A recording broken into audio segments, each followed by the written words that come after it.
Hollywood loves remakes. And to be clear, this isn't a blanket attack on the idea of remaking movies. Some remakes are generally worthwhile. They reinterpret older stories for new audiences, fix flawed originals, or reframe familiar ideas through a modern cultural lens. But that's not what this video is about. This is about unnecessary remakes, films that already worked, still worked, and didn't meaningfully benefit from being remade. Not because the originals were sacred, and not because nostalgia must be protected, but because the remakes fundamentally misunderstood why the original films were effective in the first place. When people complain about remakes, the conversation usually gets shallow very fast. It turns into Hollywood is lazy, or they're just out of ideas, and while money and brand recognition absolutely play a role, that explanation doesn't really tell us anything interesting. The real issue with unnecessary remakes isn't that they exist, it's how they exist. Most of these films don't fail because they change too much. They fail because they change too little or because they change the wrong things, upgrading technology while downgrading tone, emotion, restraint, and theme. These remakes often confuse recognition with relevance. They assume that if you recreate the plot, reuse iconic moments, and modernize the visuals, the impact will magically return. But movies don't work that way. Stories are inseparable from how they're told, the time they were made, and the artistic choices that shaped them. And that's what this video is going to focus on. For each film, we're going to look at what the original movie was actually doing, how the remake retold the same story, and why that retelling either hollowed out, flattened, or misunderstood the material. This isn't about nitpicking small changes or ranking which remake is the worst. It's about understanding why certain stories were already complete, why they didn't need updating, duplicating, or rebranding. Some films are flexible, others are fragile, and some are already definitive. Now, I'm not going to talk about the Disney remakes from animation to live action, as none of those should have ever been made. That's a whole other video. So let's talk about the movie remakes that didn't need to be made, not just what they changed, but what they lost, and this absolutely isn't a comprehensive list, but these are the ones that I feel are most guilty of being remade.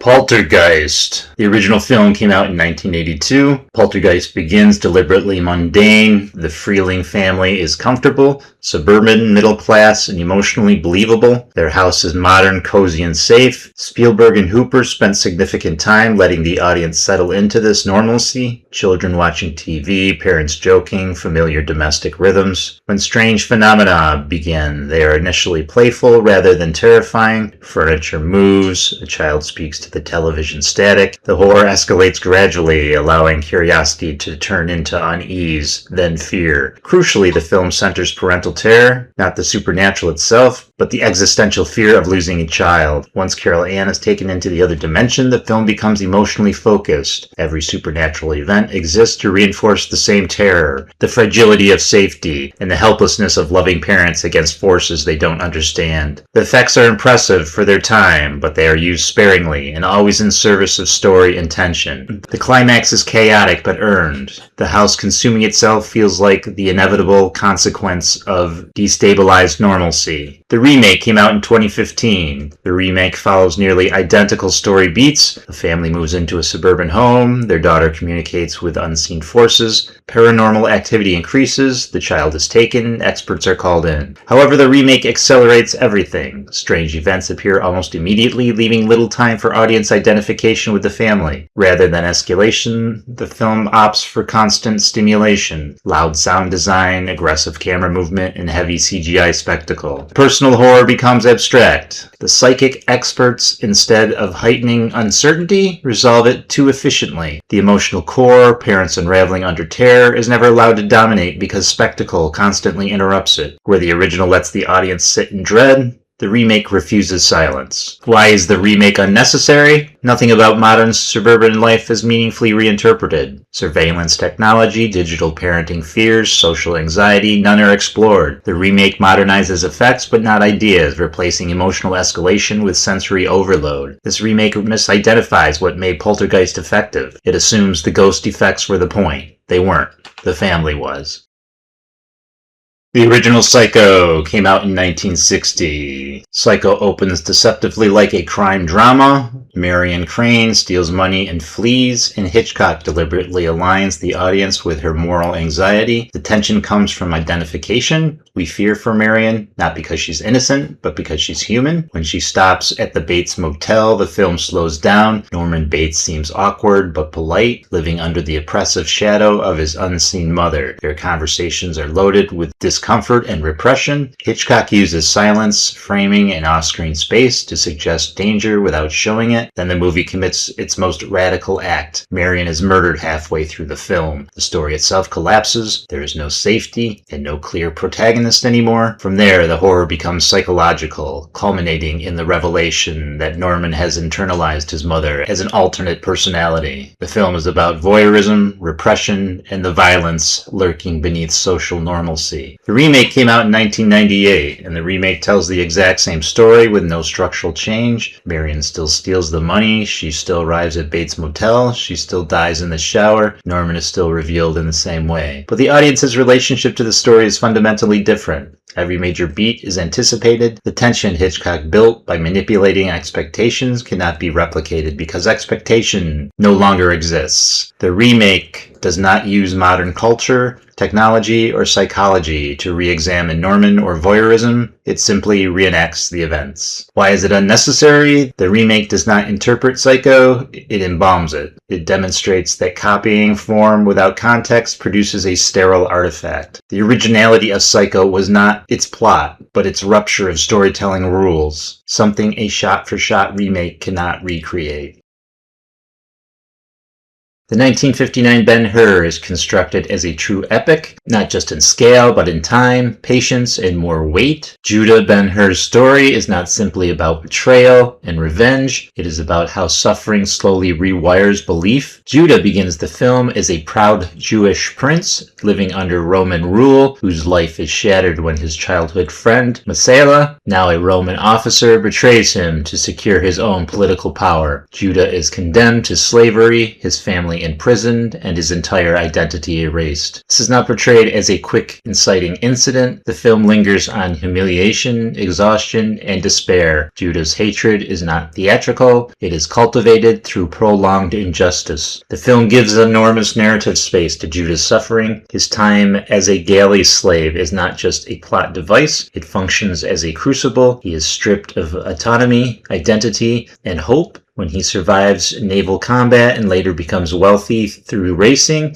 his success doesn't cleanse him of bitterness, it sharpens it. Crucially, the story unfolds alongside the life of Christ, not on top of it. Jesus remains mostly peripheral, seen in fragments, brief acts of compassion, shared glances, moments of mercy. These moments do not immediately transform Judah, they linger, they accumulate quietly. By the time Judah confronts Messala in the chariot race, the confrontation feels inevitable rather than triumphant. The spectacle is immense, but it is driven by emotional exhaustion rather than adrenaline. Victory brings no peace, revenge does not heal loss. The final movement of the film, Judah's exposure to Christ's crucifixion, only works because of what came before it. Redemption arrives not as spectacle, but as surrender. Faith emerges not from preaching, but from finally understanding the cost of hate. The film's central idea is that spiritual transformation cannot be rushed. It must be endured. The 2016 remake tells the same outline of events, betrayal, slavery, revenge, and forgiveness, but dramatically alters how those events are experienced. From the beginning, the relationship between Judah and Messala is framed more explicitly and sentimentally. Their falling out is heightened emotionally, but shortened structurally. Where the original allows betrayal to echo and fester,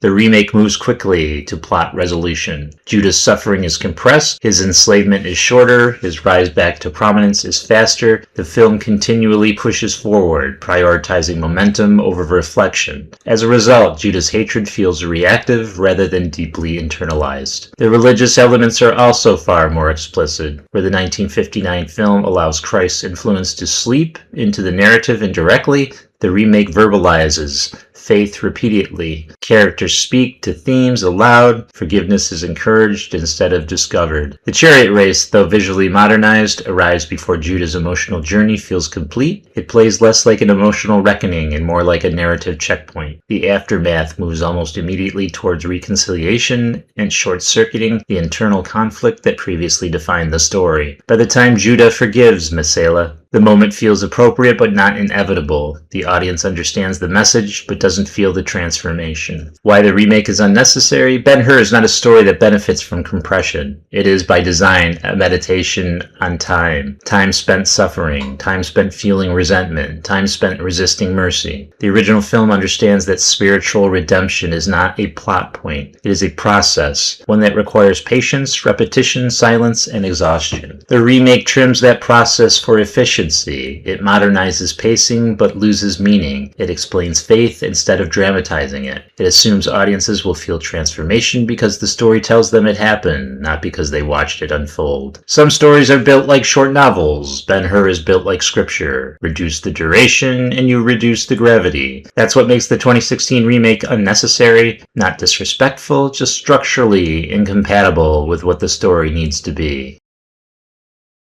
1981 Clash of the Titans is not an action movie in the modern sense. It's a mythological fairy tale told with sincerity and patience. The film embraces the deliberate pacing of classic myths where heroism is tested not through constant combat but through fate, choice, humility, and the interference of the gods. Perseus is introduced not as a hardened warrior, but as a reluctant hero shaped by circumstance. The gods are not distant abstractions. They are active, petty, and deeply human in their emotions. Zeus, Hera, and the Olympian pantheon constantly meddle, reminding the audience that the mortals are always at the mercy of powers they barely understand. The story unfolds episodically, like a legend being told generation to generation. Perseus's quest, killing Medusa, rescuing Andromeda, confronting the Kraken, is framed as a test of worthlessness, not brute strength. Each challenge feels monumental because the film allows time for anticipation and consequence. Ray Harryhausen's stop-motion effects are slow, tactile, and slightly uncanny. They don't overwhelm the story, they serve it. Creatures like Medusa are haunting not because of speed or noise, but because the camera lingers. Silence plays a role, so does restraint. Most importantly, the original film treats myth with reverence. It understands that mythological stories aren't about realism or speed,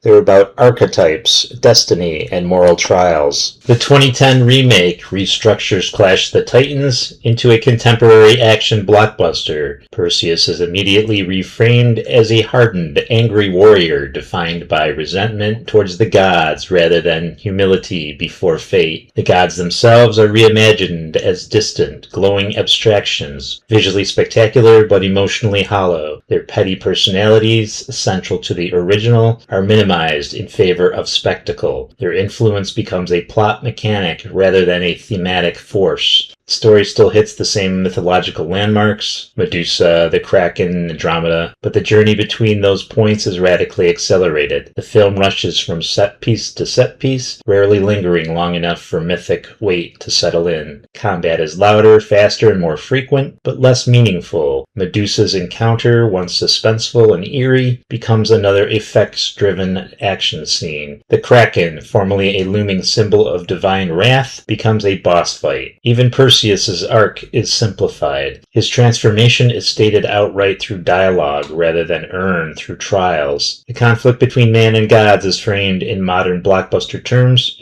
rebellion, defiance, empowerment, rather than mythological inevitability. Why this remake is unnecessary? The fundamental misunderstanding behind the remake is the belief that ancient myths must be modernized through speed and aggression. The original Clash of the Titans understood that mythological stories operate on a different wavelength. They require space, repetition, silence, anticipation. Fate matters more than momentum. By converting myth into action spectacle, the remake removes what made the story timeless: The gods lose personality, destiny loses gravity, Perseus is no longer shaped by forces beyond his control, he simply fights through them. The remake isn't unnecessary because it changes the story, it's unnecessary because it changes the storytelling language. Myths aren't about how fast a hero swings a sword, they're about why the sword matters at all. The 1984 Red Dawn is a product of its time, but it's also more reflective than it's often given credit for. Beneath the surface of Cold War fear-mongering, the film functions as a story about sudden displacement, trauma, and forced maturity. The film opens abruptly. A group of high school students in a small Colorado town watch parachutes descend from the sky as foreign soldiers invade. There is no build-up, no grand explanation. Life simply shatters. Schools are attacked, families are separated or killed almost immediately. The randomness is key. The invasion doesn't feel strategic or cinematic. It feels overwhelming and incomprehensible. The central characters aren't soldiers or action heroes. They're teenagers, emotionally unprepared, panicked, and impulsive. When they flee into the mountains and become guerrilla fighters, their transformation isn't framed as empowerment, it's framed as survival. Every victory costs something. Fear, guilt, and grief are constant. Importantly, the original film allows time for consequence. Characters die suddenly and unceremoniously, the group fractures under stress, leadership weighs heavily on those forced into it.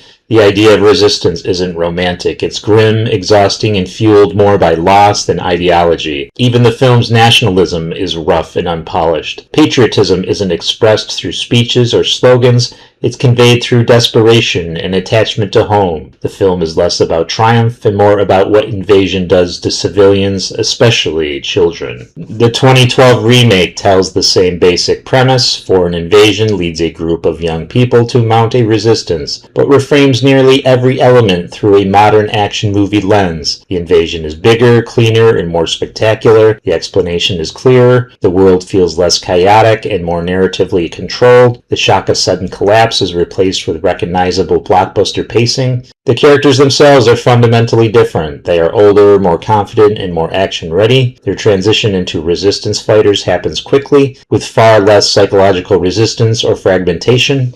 Emotional fallout is acknowledged but rarely explored. Deaths occur, but the film rarely lingers on grief. Where the original emphasizes isolation and moral exhaustion, the remake emphasizes competence and momentum. Resistance becomes empowering rather than traumatic. The group feels closer to an action squad than displaced civilians. The geopolitical elements are also softened and generalized. Rather than feeling like a nightmarish invasion of the familiar, the conflict becomes abstract, less personal, less unsettling, and more cinematic. Why the remake is unnecessary? The original Red Dawn works not because of its premise, but because of its tone. It treats invasion as disorienting, terrifying, and psychologically corrosive, especially for young people who should never be in such a position. The remake misunderstands that tone. It assumes the story needs modernization, true polish, speed, and conventional heroism.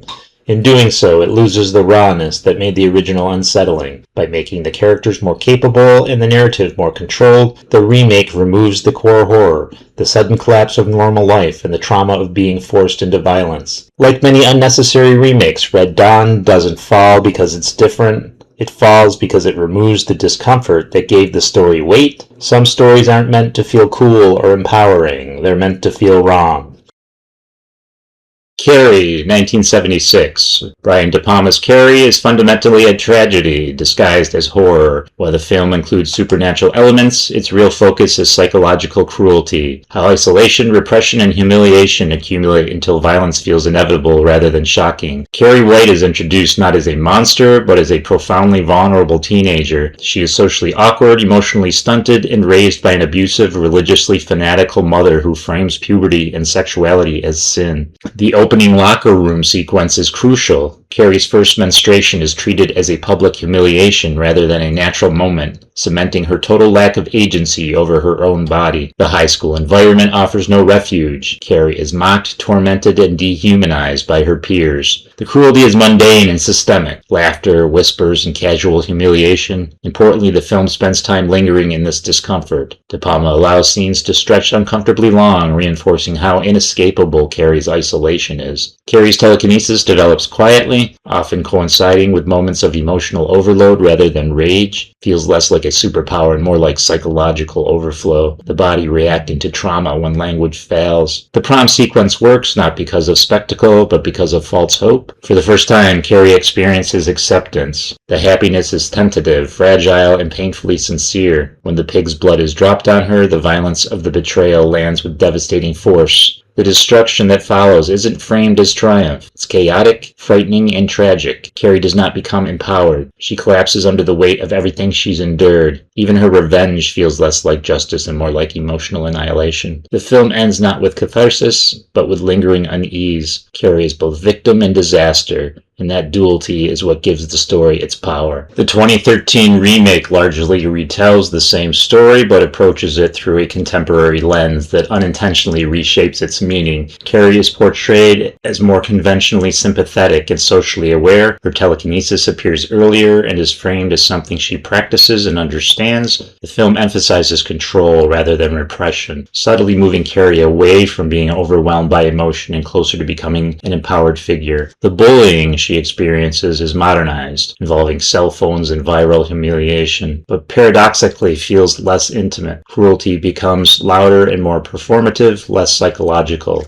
Scenes move quickly, rarely allowing discomfort to settle. Margaret White, Carrie's mother, is portrayed with more overt instability and physical aggression, which externalizes abuse but flattens its psychological dimension. In the original, religious fanaticism feels suffocating because it's normalized within the home. In the remake, Margaret feels more obviously unhinged, which simplifies the dynamic. The prom sequence in the remake leans heavily into spectacle. Carrie's retaliation is staged with visual choreography and control, turning her rampage into something closer to a power fantasy. The tragedy becomes stylized. The horror becomes cleaner. Why this remake is unnecessary. The original Carrie works because it makes the audience sit with discomfort. It doesn't rush humiliation. It doesn't aestheticize trauma, and it never allows Carrie's power to feel liberated. The remake misunderstands that restraint. By accelerating pacing and framing Carrie as increasingly competent, the story shifts from tragedy to empowerment. The audience is encouraged to root for her destruction instead of feeling horrified by it. What was once a cautionary tale about cruelty, repression, and emotional neglect becomes a more conventional revenge narrative. The problem is not modernization, it's interpretation. The original film isn't about a girl who snaps, it's about a girl who is systematically broken. Epic, tragic horror like Carrie depends on accumulation, on silence, on long stretches of emotional suffocation. By smoothing those edges, the remake removes the very discomfort that made that story resonate and turns a deeply unsettling psychological tragedy into something safer, louder, and less meaningful. The 1981 Arthur is often remembered as a broad comedy, but its effectiveness comes from something more subtle, melancholy wrapped in charm. Arthur Bach is not just a rich, drunk eccentric, he is a deeply lonely man, insulated from adulthood by money and expectation. Arthur exists in a world where wealth has removed consequences from his life, but not emptiness. His drinking isn't portrayed as a punchline alone, it's a symptom. His outrageous behavior masks someone who has never been asked or allowed to grow up. The comedy works precisely because Dudley Moore plays Arthur with vulnerability beneath the jokes. The plot itself is deceptively simple.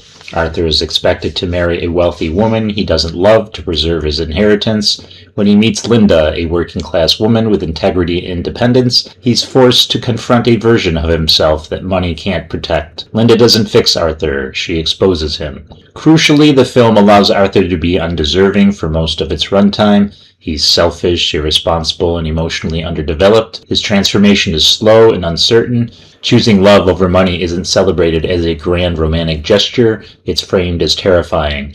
Arthur may lose everything. That risk matters. Even Hobson, Arthur's valet, functions not as comic relief, but as moral ballast. Someone who sees Arthur's weaknesses clearly and refuses to indulge them completely. The humor is rooted in character, timing, and restraint. Jokes land because they breathe. By the end, Arthur chooses adulthood, but not mastery. He doesn't suddenly become responsible or wise. He simply takes a step towards accountability. The film understands that growth is incremental. The 2011 remake follows the same general structure. A wealthy, immature man must choose between a loveless marriage that secures his fortune and a relationship with a woman who challenges his worldview. But the remake reframes Arthur almost immediately. He is portrayed less as emotionally adrift and more as self-aware and rebelliously charming. His immaturity feels deliberate rather than unconscious. His drinking is played almost exclusively for spectacle, not melancholy. The film accelerates Arthur's self-realization. Conflicts are externalized and simplified.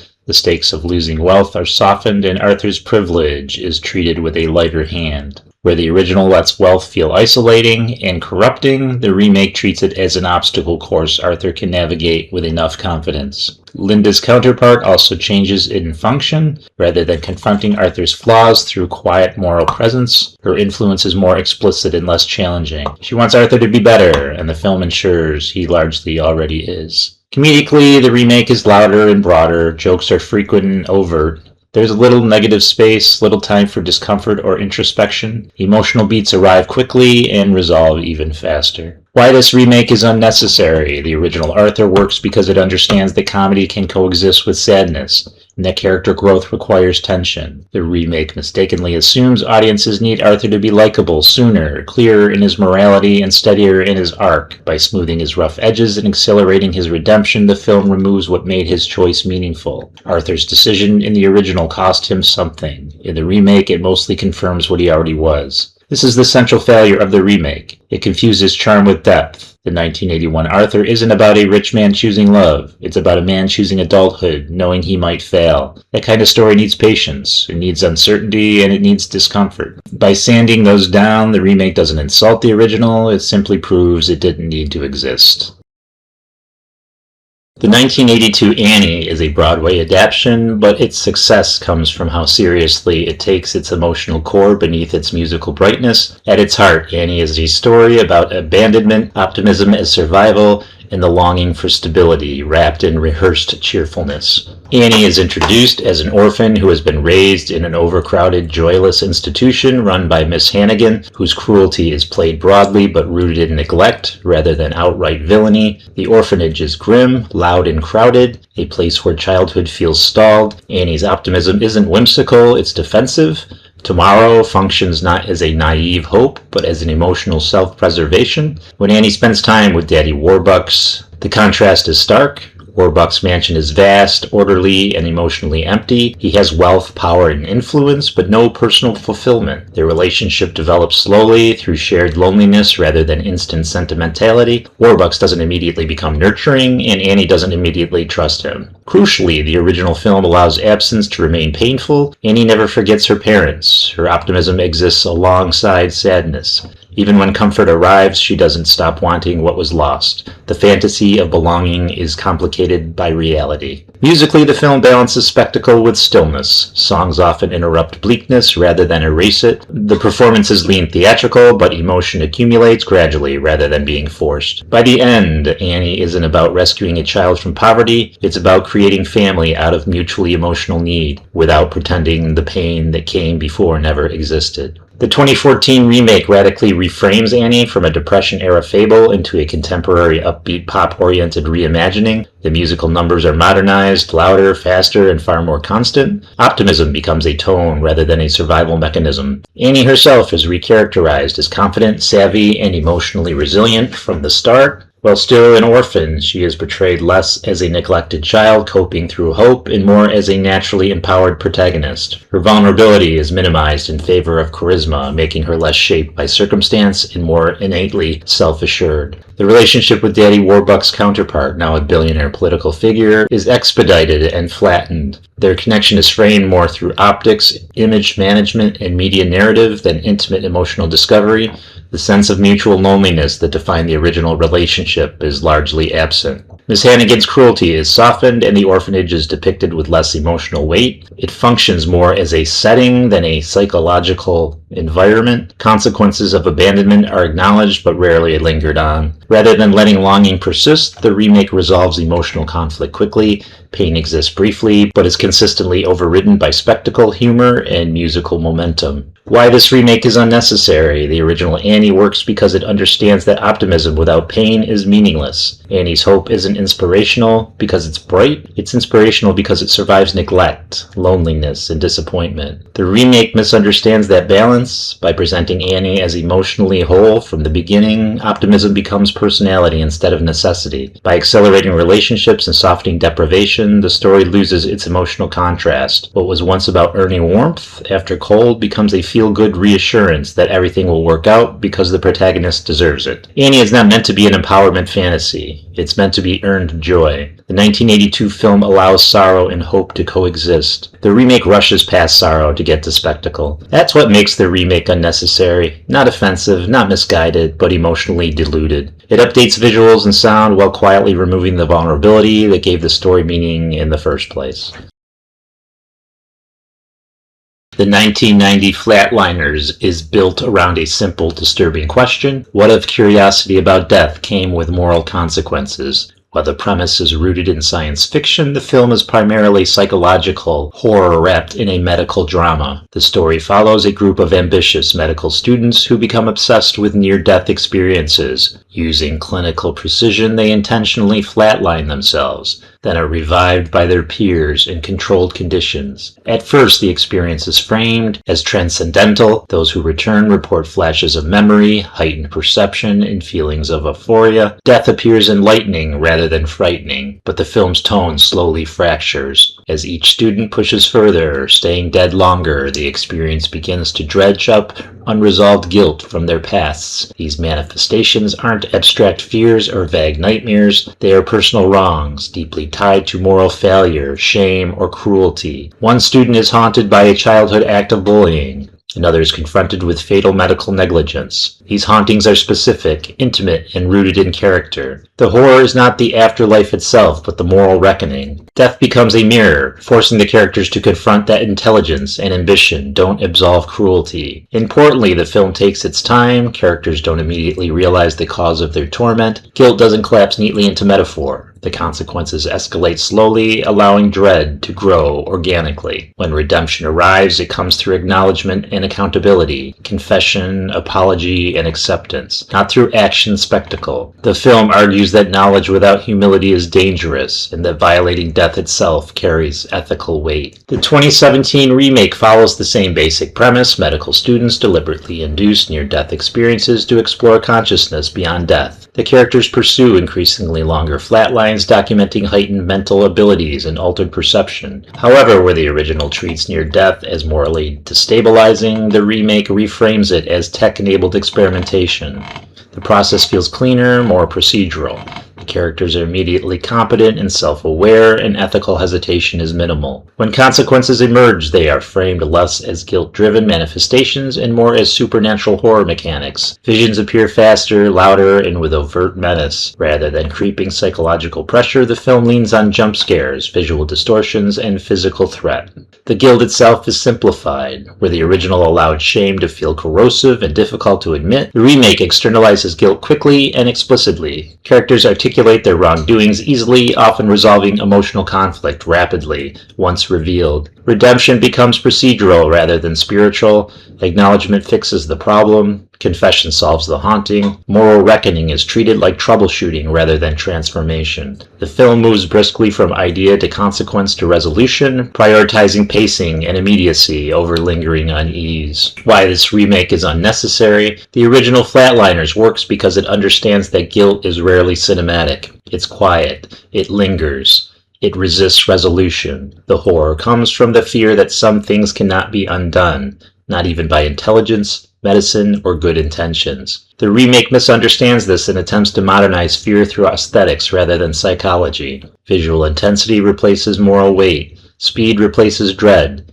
Confession replaces introspection. By rushing confrontation and simplifying emotional reckoning, the remake transforms a story about ethical consequences into a conventional supernatural thriller. The premise of Flatliners doesn't require new technology, faster editing, or louder scares.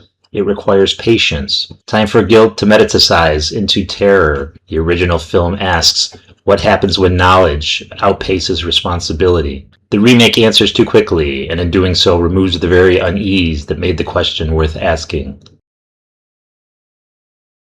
The 1951 The Day the Earth Stood Still arrives during the early Cold War, and it wears that anxiety openly, but intelligently. Rather than turning fear into spectacle, the film uses science fiction as a calm warning, not a panic attack. The story follows Claytu, an alien emissary who arrives on Earth alongside the powerful robot Gort. Claytu does not come to conquer, he comes to speak. His mission is simple and chilling. Humanity has reached a technological point where its violence now threatens not just itself, but the broader cosmic community. Importantly, Claytu does not reveal himself as an authority figure. He disguises himself as an ordinary man and moves quietly through society, observing humanity from the inside. Much of the film is spent watching him listen rather than act. He studies fear, aggression, curiosity, and compassion, not in governments, but in people. The conflict does not escalate through battles or chases, it escalates through misunderstanding. Military forces respond reflexively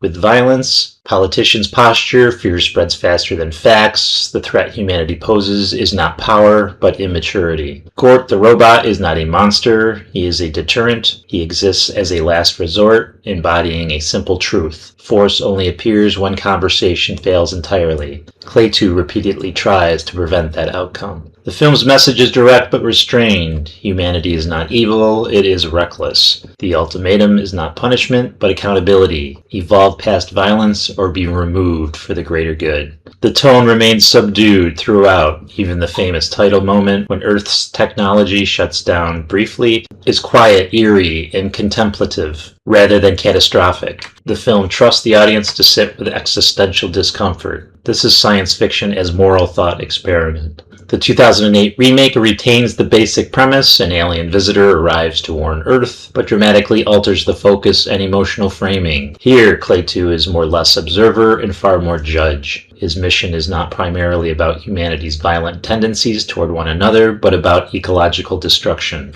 The threat is not nuclear annihilation, but environmental collapse caused by unchecked human behavior. This shift isn't inherently flawed, but the execution reframes the story from philosophical warning to apocalyptic spectacle. The remake spends far less time letting Claytu quietly observe humanity. Instead, it propels the narrative forward with urgency. Global panic unfolds rapidly, military escalation is immediate and aggressive, visual effects dominate scenes that were once intimate and reflective. Gort is reimagined not as a silent deterrent, but as an active, destructive force, unleashing swarms and mass devastation. The robot becomes the movie's primary visual threat, rather than a symbolic consequence of failed communication. Most notably, the remake personalizes the message through a single human relationship. Claytu's change of perspective about humanity hinges largely on his connection with an individual and her child. The fate of the species becomes tied to emotional bonding rather than collective behavior. When the original challenges humanity as a whole, the remake redeems it through selected examples of decency. Hope is no longer systematic, it is anecdotal. The message becomes less grow up as a civilization and more prove you deserve survival right now. Why this remake is unnecessary: the original The Day the Earth Stood Still works because it is measured. Its power comes from restraint, not urgency. It doesn't yell its warning. It states it calmly, assuming intelligence and patience from the audience. The remake misunderstands that balance.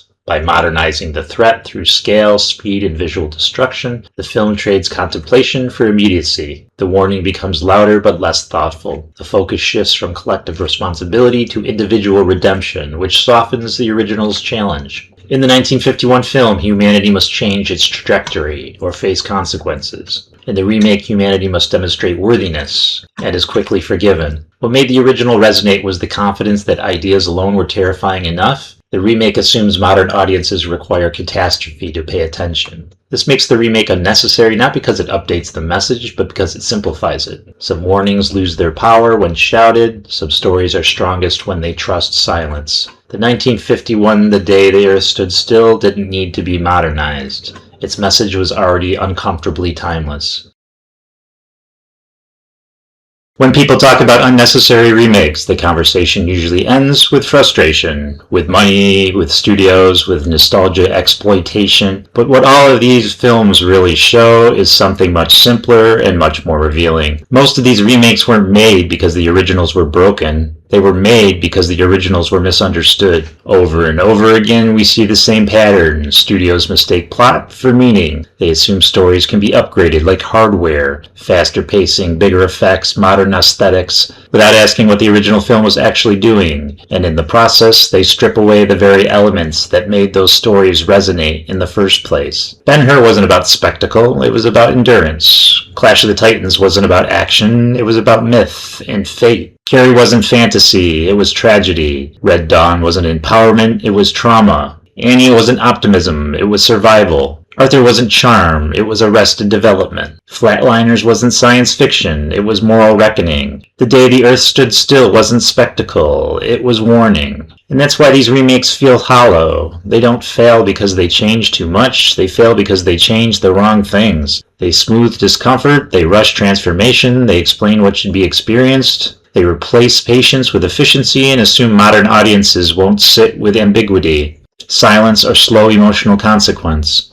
But those elements were never flaws, they were the point. Some stories are flexible, some can be reinterpreted, recontextualized, or rebuilt for a new era, but others are already complete. They are bound to a rhythm, a tone, and a purpose that cannot be duplicated without being diminished. And the problem isn't that Hollywood keeps remaking movies, it's that it keeps remaking conclusions, stories that had already said what they needed to say. These films didn't need remakes, they needed to be understood. And if there's one takeaway from all of this, it's this. A remake doesn't have to justify its existence by being louder, faster, or shinier. It has to justify itself by asking a question the original didn't, and being brave enough to answer it. Most of these films never ask that question at all.